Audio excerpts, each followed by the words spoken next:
अस्सलाम स्टूडेंट, आज हम सेकेंड स्टैट चैप्टर 14.1 क्वेश्चन 6 का बी पार्ट करेंगे, जिसकी स्टेटमेंट है हमारे पास 15 books took to examination paper in the same subject and their marks at as percentages were as follows, where each boy mark are in the same columns।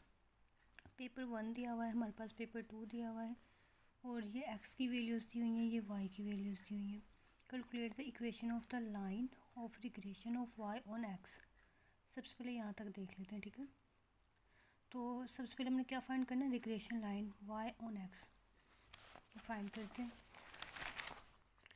ये मैंने data लिख लिया है, ठीक है। ये हमारे पास x है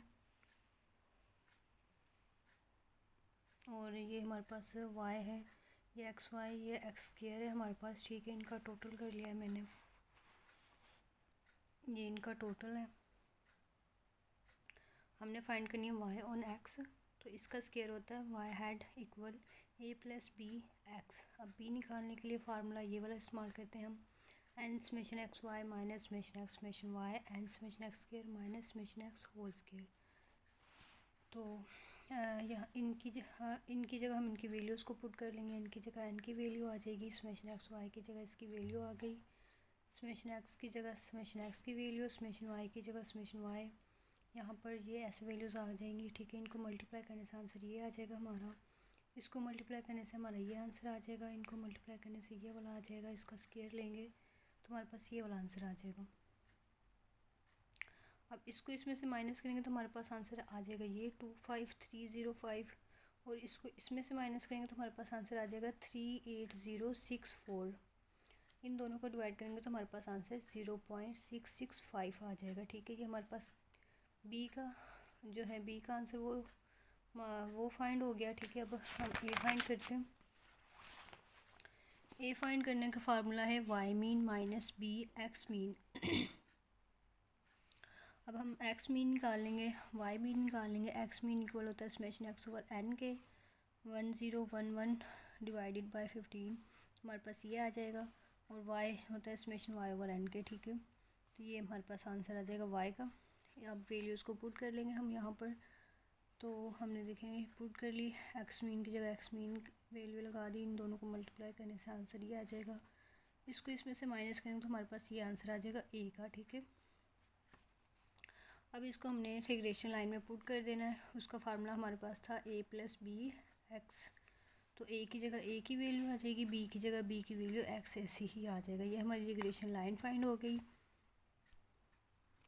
अब हमने फाइंड करना है 2 boys were each absent from 1 paper. 2 boys हैं जो एब्सेंट है पेपर्स में, ठीक है। 1 स्कोर 63 ऑन पेपर 1, एक के स्कोर 63 है पेपर 1 में, ठीक है। और the other score 81 on paper 2, और दूसरे के 81 है पेपर 2 में। In which case can use your regression line to estimate the marks the.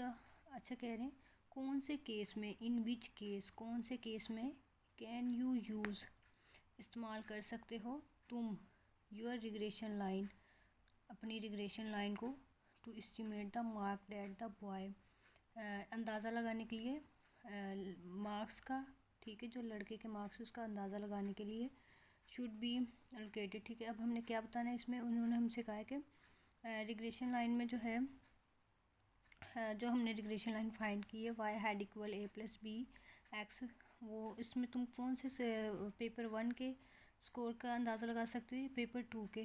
तो हम इधर आते हैं, हमारे पास है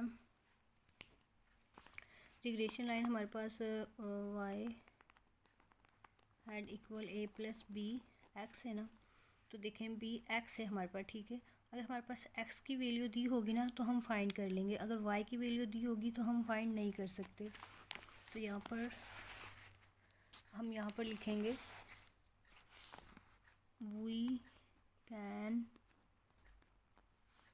estimate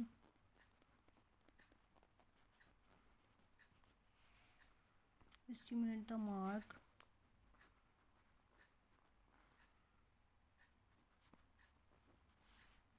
marks of paper 2 on the basis MARKS marks in paper 1। ठीक है, हम अंदाज़ा लगा सकते हैं we can estimate the marks of paper 2 on the basis of marks in paper 1। Paper 2 का अंदाज़ा लगा सकते हैं किसकी बुनियाद पर, पेपर 1 की बुनियाद पर। ठीक है, तो देखें हमारे पास जो पेपर 1 है 63 ऑन पेपर 1, तो 1 क्या है हमारे पास, x है ना, तो मतलब x क्या है हमारे पास 63 है। यहाँ पर लिख लेते हैं, फिर से देख लेंगे। 1 स्कोर्ड 63 ऑन पेपर 1। पेपर 1 हमारे पास बेटा देखें x है। ठीक है, तो यहाँ पर उन्होंने कहा कि x मतलब 1 का मतलब x है। ठीक है, तो x हमारे पास कितना है 63। यहाँ पर लिख लेते हैं हम, x हमारे पास कितना है 63, और कह रहे हैं कि पेपर जो अदर सेकंड स्कोर्ड है 81 ऑन पेपर 2 मतलब हमारे पास y है। ठीक है, तो y कितना है हमारे पास 81। यहाँ पर y हमारे पास आ जाएगा 81, और ये देखें हमारे पास x है 63, y है 81, तो यहाँ पर हम y की वैल्यू पुट कर सकते हैं। यहाँ पर कहीं पे y नज़र आ रहा है आपको, यहाँ पर y है लेकिन ये है y हैड, इसे हम क्लियर लिख लेते हैं। यहाँ पर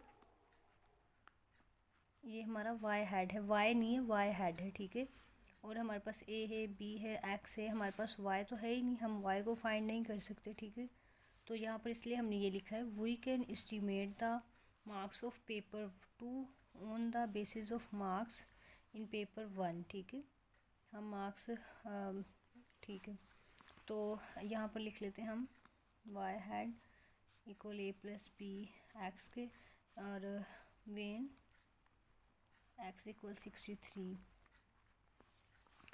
और यहाँ पर y हैड इक्वल a की जगह a की वैल्यू आ जाएगी जो कि 35.509 है, प्लस b की वैल्यू आ जाएगी b की जगह 0.665 है, और x की जगह आ जाएगा 63।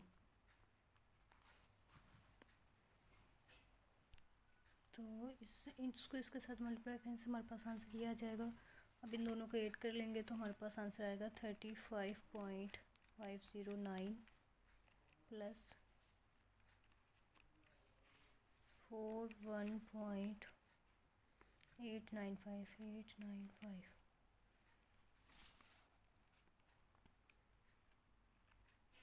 हमारे पास आंसर आ रहा है 77.404।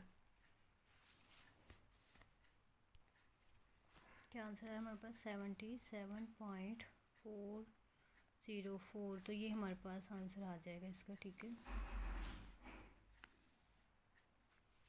यहाँ पर हमारा क्वेश्चन कंप्लीट होता है। ओके, अल्लाह हाफिज़।